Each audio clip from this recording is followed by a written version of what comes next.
Nongeye kuba ikaze kuri uyu muyoboro wa YouTube witwa Leo TV Entertainment. Uyu munsi tugiye kugaruka ku nkuru ikomeje kugenda ivugisha abantu benshi. Ni inkuru yakomeje kugenda ivugisha Afurika muri rusange, dore ko n'igihugu gikomeye ku isi, Leta Zunze Ubumwe za Amerika, zakomeje kugenda zivuga kuri iyi myigaragambyo ikomeje kugenda ibera mu gihugu cya Tanzania. Ni imyigaragambyo ikomeye.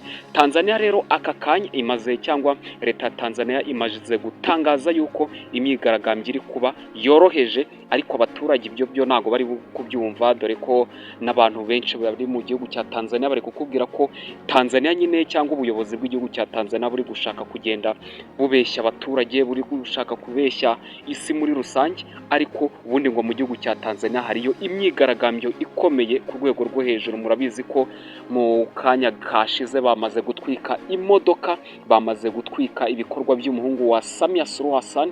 Murabizi ko Samia Suluhu Hassan ari umuyobozi cyangwa ari perezida w'igihugu cya Tanzania.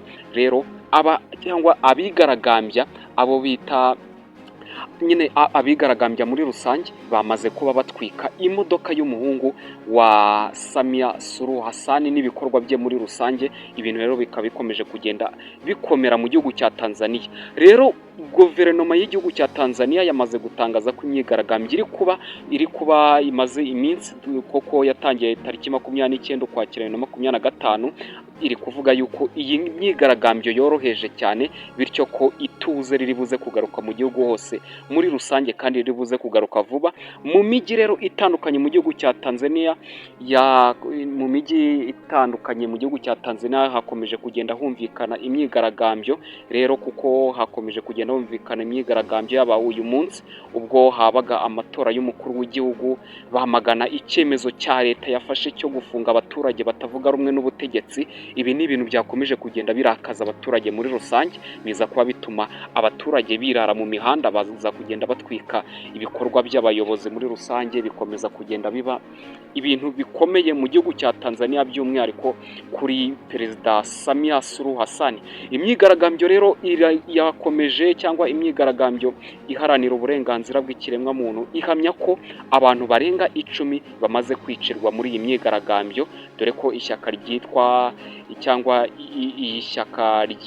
Chadema ryo riri guhamya ko abishwe barenga, ahubwo aba bantu 10 nyine bari kuvuga ko ari abantu bake cyane ugereranyije n'abantu baje kuba bapfa mu gihugu cya Tanzania. Iri shyaka ryitwa Chadema ryo riri gutangaza yuko abantu bamaze gupfa muri iyi myigaragambyo bari muri za magana.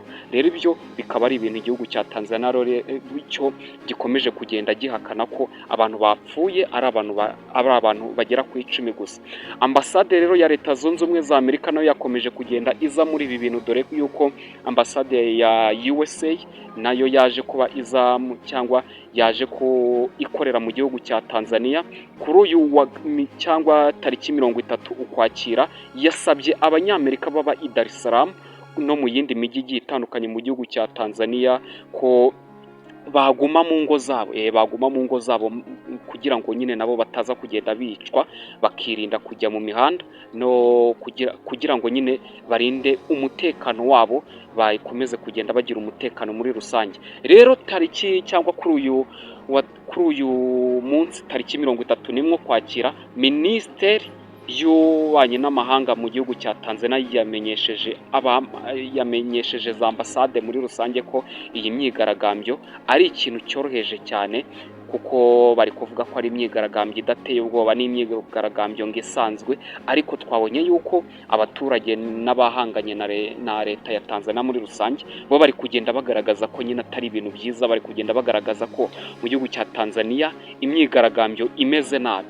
Iyi minisiteri rero yatangaje ko hafashwe ingamba z'umutekano z'agateganyo, ariko ziri ngombwa cyane, kuko nyine bari gushaka yuko iyi myigaragambyo yaza kubicogora, bityo rero ituze rikaza kugaruka mu gihugu cya Tanzania. Umugaba mukuru w'ingabo za Tanzania General Jacob John Mukunda kuri uyu wa tariki, cyangwa ku munsi wa tariki 30 Ukwakira, yari yasabye abaturage guhagarika imyigaragambyo mu gihugu cya Tanzania, abamenyesha ko uburyo bari kwitwaramo bunyuranyije n'amategeko muri rusange. Nubwo General Mukunda yateguje abakomeza imyigaragambyo ko inzego cyangwa yakomeje kugenda bateguza gukomeza yakomeje kugenda ateguza nyine abakomeza imyigaragambyo muri iki gihugu cya Tanzania ko inzego z'umutekano zihangana nabo.